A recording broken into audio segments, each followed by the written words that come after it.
13th tale. Margaret's story.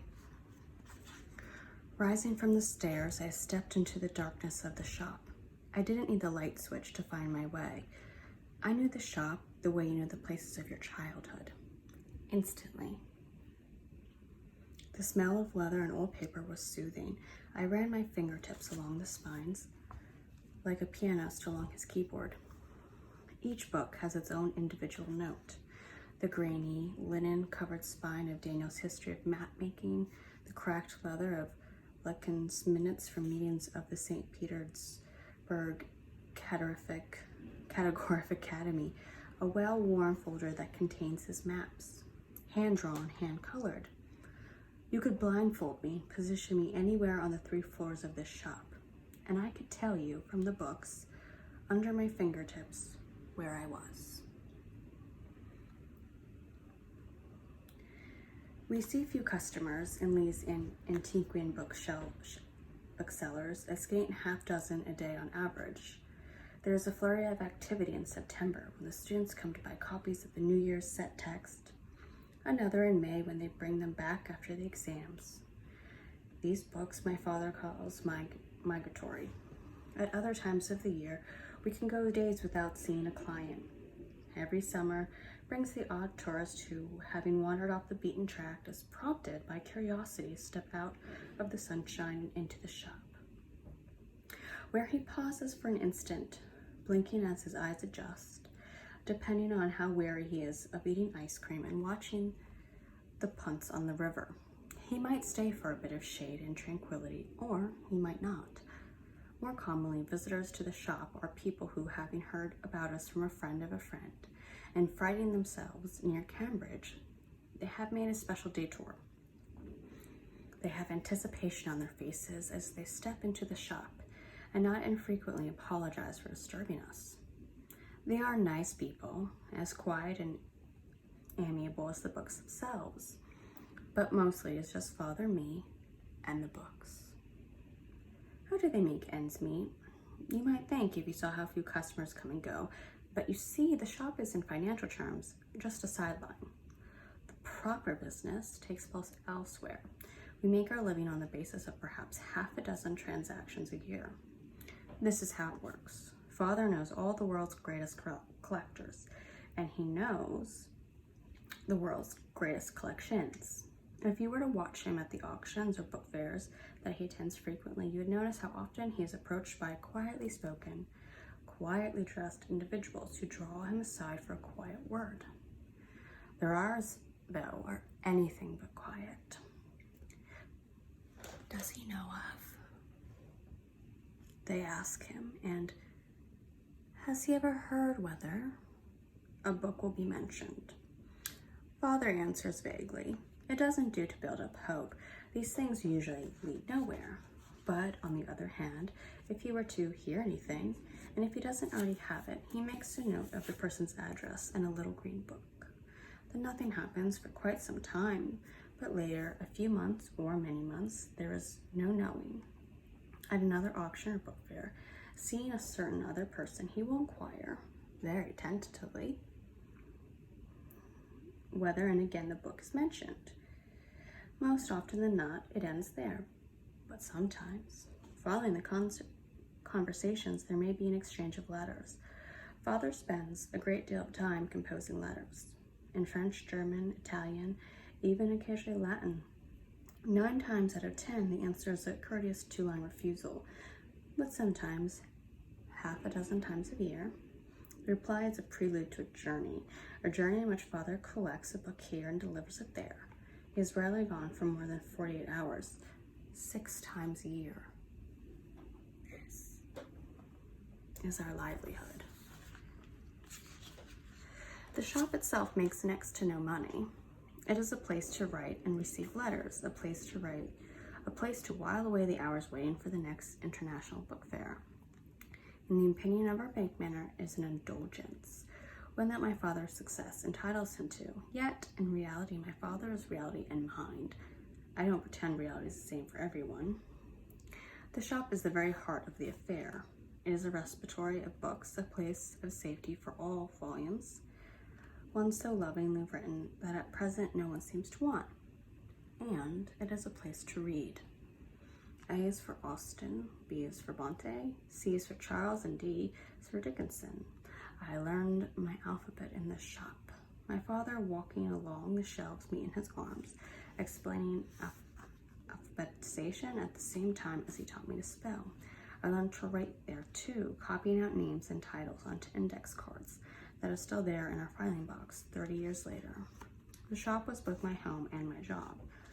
It was better school for me than school afterwards, and afterwards it was my own private university. It was my life. My father never put a book into my hands and never forbade a book. Instead, he let me roam and gaze, making my own more and less appropriate selections. I read glory tales of historic heroism and 19th century parents that they were suitable for children, and Gothic ghost stories that surely were not. I read accounts of travel through trenches, lands undertaken by spinsters, and I read handbooks on decorum and etiquette intended for young ladies of a good family.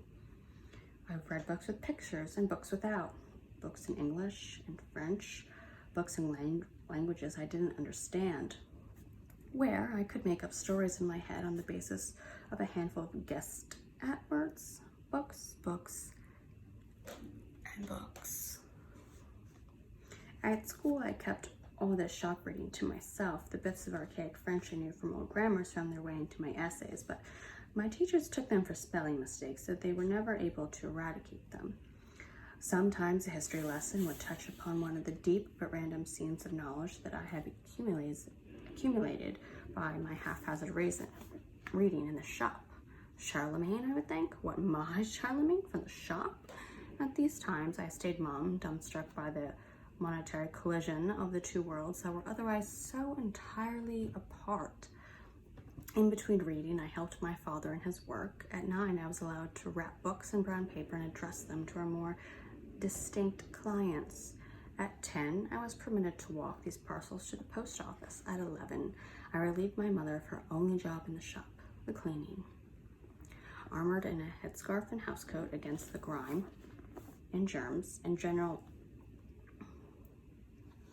inherent of old books, she used to walk the shelves with her feather duster, her lips pressed tight and trying not to inhale. From time to time, the feathers would stir up a cloud of imaginary dust, and she recoiled coughing. And inevitably, she snagged her stockings on the crate that, with the predictable malevolence of books, would just happen to be positioned behind her. I offered to do the dusting. It was a job she was glad to be rid of. She didn't need to come out to the bookshop after that. When I was 12, Father set me looking for lost books. We designated items lost when they were in stock according to the records, but missing from their rightful position on the shelves. They might have been stolen, but most likely they had been left in the wrong place by an absent-minded browser. There were 7 rooms in the shop, lined floor to ceiling with books, thousands of volumes. And while you're at it, check the alphabetization, Father said. It was a job that would take forever. I wonder now whether he was entirely serious in entrusting it to me. To tell the truth, it hardly mattered. For an entire undertaking, I was serious. It took me a whole summer of mornings, but at the beginning of September, when school started, every lost book had been found, every misplaced volume returned to its home. Not only that, but in retrospect, that is the thing that seems important.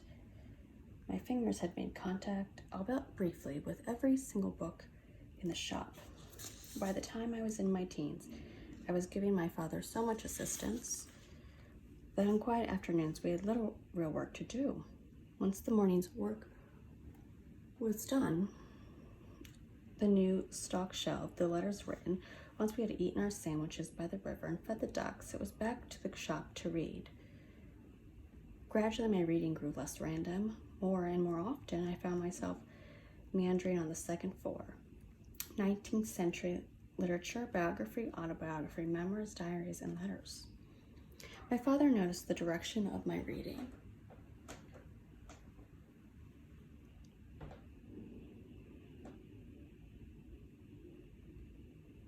He came home from fairs and sales with books he thought might be interesting for me. Shabby little books in manuscripts, mostly yellow pages, tied with ribbons or string, sometimes hand-bound, the ordinary lives of ordinary people. I did not simply read them, I devoured them. Through my appetite for food grew frail, my hunger for books was constant. It was the beginning of my vocation. I am not a proper biographer. In fact, I am hardly a biographer at all. For my own pleasure mainly, I have written a number of short biographies, studies of insignificant personages from literature history. My instinct has always been in writing biographies of the also-rans, the people who lived in the shadow of fame in their own lifetime and who, since their death, have sunk into profound obscurity. I like to stir their lives that have been buried in unopened diaries on archive shelves for 100 years or more, rekindling breath from memories that have been out of print for decades, pleases me more than almost anything else. From time to time, one of my subjects is just significant enough to arouse the interest of a local academic publisher, and so I have a small number of publications to my name. Not books, nothing so grand, just essays really, a few flimsy pages stapled in a paper cover. One of my essays, The Fraternal Muse, a piece on the Landier brothers, Jules and Edmund, and the diary that they wrote in tandem, got the eye of a history editor and was included in a hardback collection of essays on writing and the family in the 19th century. It must have been this essay that captured the attention of Vida Winter, but its presence in the collection is quite misleading. It sits surrounded by the work of academic and professional writers, just as though I were a proper biography, when in fact, I was only a talented amateur. Lives, dead ones, are just a hobby of mine. My real work is the bookshop. My job is not to sell the books, my father does that, but to look after them. Every so often I take out a volume and read a page or two. After all, reading is looking after in a manner of speaking, though they're not old enough to be valuable for their age alone, nor important enough to be sought after by collectors. My charges are dear to me, even if, as often as not, they are dull on the inside as on the outside. No matter how boring the contents, there is always something that touches me. For someone now dead once thought these words significant enough to write them down. People disappear when they die. Their voice, their laughter, the warmth of their breath, their flesh, eventually their bones. All living memory of them ceases. This is both dreadful yet natural. For someone there is an explanation of annihilation. For in books they continue to exist. We can rediscover them, their humor, their tone, of their voice, their moods.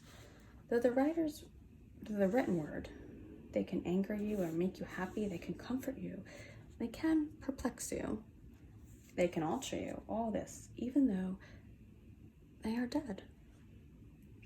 Like flies in amber, like corpses frozen in ice, that which according to the laws of nature should pass away, by the miracle of ink on paper preserved, it is a kind of magic.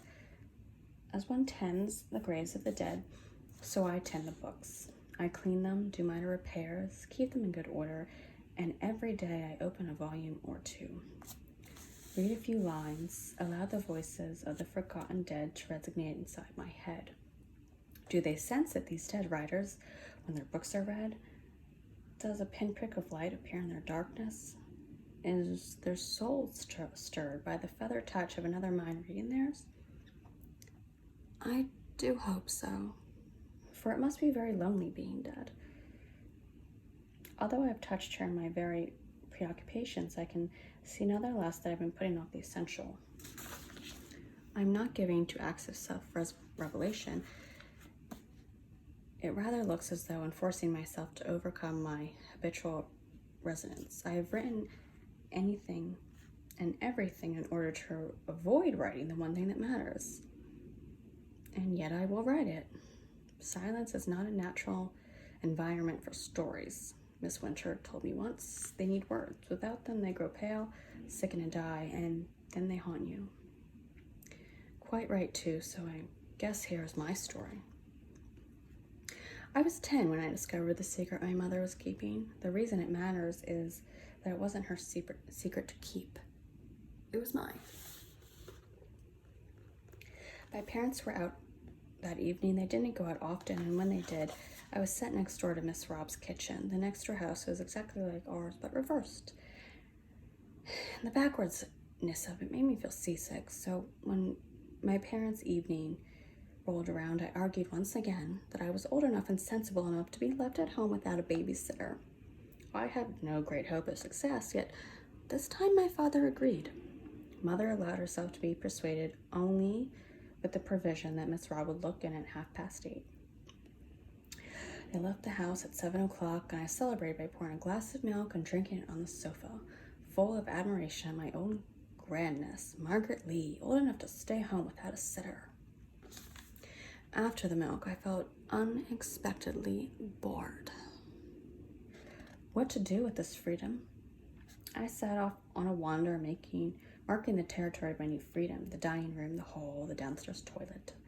Everything was just as it had always been. For no particular reason, I was reminded of one of my baby fears, about the wolf and the 3 pigs. I'll huff and I'll puff, and I'll blow this house down. You wouldn't have had any trouble blowing my parents' house down. The pale, airy rooms were too insubstantial to resist, and the furniture, with its delicacy, which collapsed like a pile of matchsticks.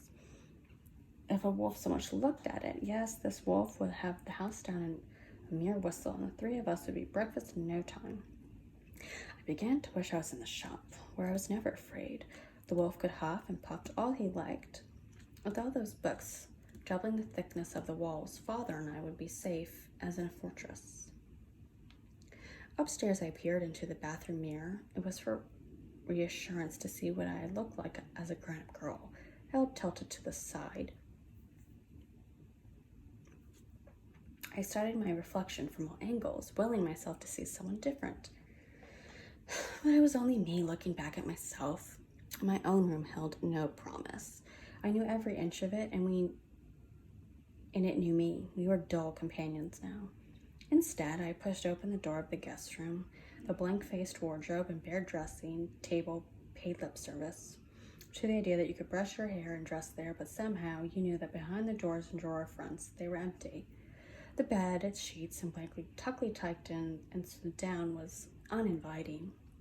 The thin pillows looked as though they had the life drained out of them. It was always called the guest room, but we never had guests. It was where my mother slept.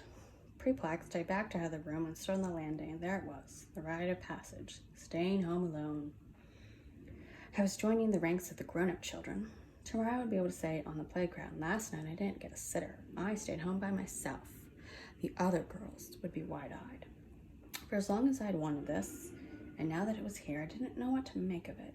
I expected that I would expand to fit the experience automatically, that I would get my first glimpse of the person I was destined to be. I expected the world to give up its childlike familiar appearance to show me its secret adult side. Instead, cloaked in my new independence, I felt younger than ever. Was there something wrong with me? Would I ever find out how to grow up? I toyed with the idea of going round to Miss Rob's, but no, there was a better place. I crawled to my father's bed. The space between the floor and the bed frame had shrunk since I was last there. Hard against one shoulder was the holiday suitcase. It's gray in daylight as it was here in the dark.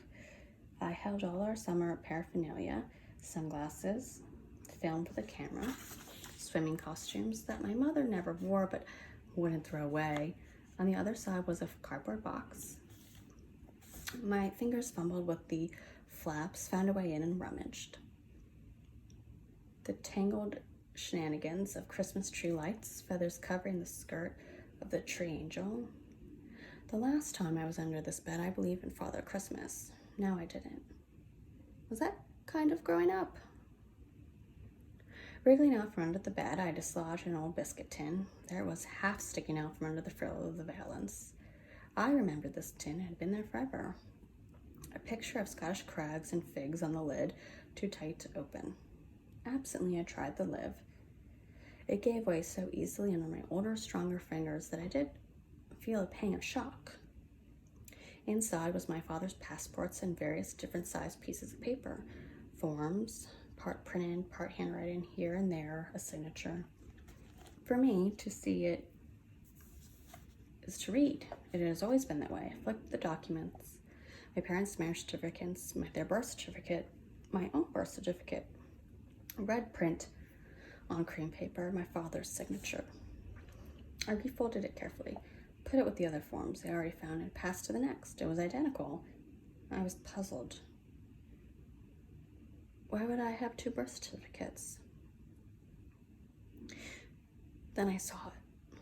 Same father, same mother, same date of birth, same place of birth. Different name. What happened to me in that moment? Inside my head, everything came to pieces and came back together differently.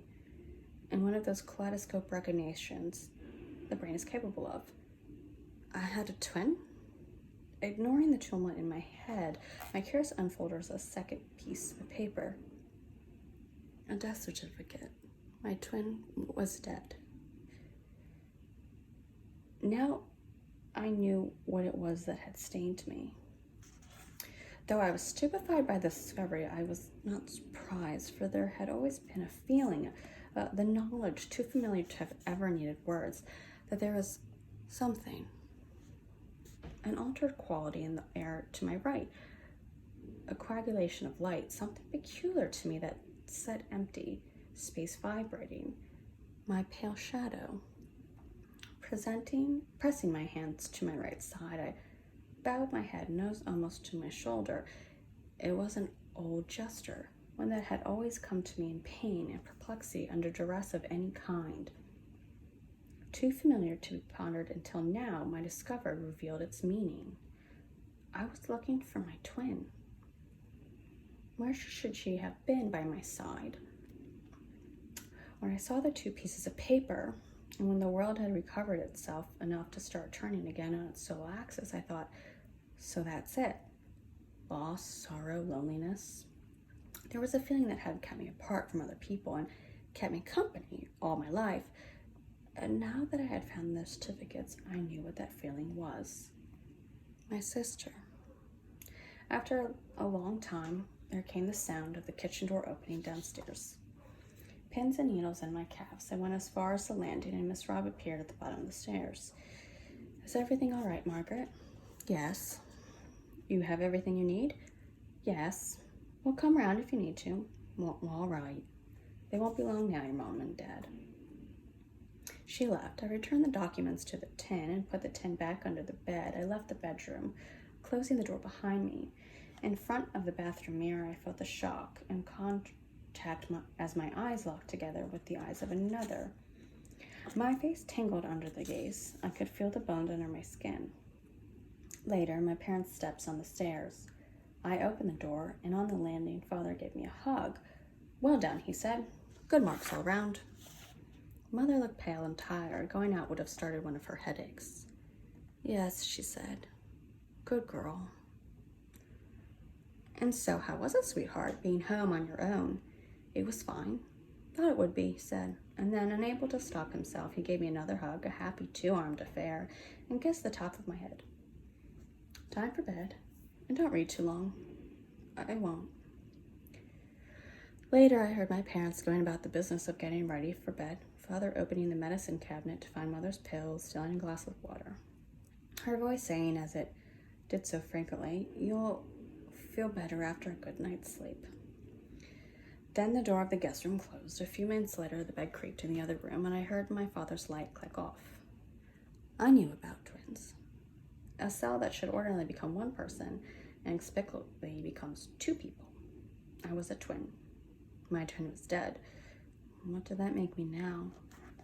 Under the covers, I pressed my hands against the silver pink crescent on my torso, the shadow my sister had left behind. I explored my body for evidence of its ancient history. I was cold as a corpse. With the letter still in my hand, I left the shop and went upstairs to my flat. The staircase narrowed at each of the 3 stories of books. As I went, turning the lights off behind me, I began to prepare faces for a polite letter of refusal. I could tell Miss Winter, the wrong kind of biographer. I had no interest in contemporary writing. I had read none of Miss Winter's books. I was at home in libraries, in archives, and had never interviewed a living writer in my life. I was more easy at dead people and was, if the truth be told, nervous of living. It probably wasn't necessary to put the last bit in the letter. I couldn't be bothered to make a meal. A cup of cocoa would do. Waiting for the milk to heat, I looked out the window. In the night glass was a face so pale you can see the blackness of the sky through it. We pressed cheek to cheek. If you had seen us, you would have known that if not for this glass, there was nothing really that could tell us apart.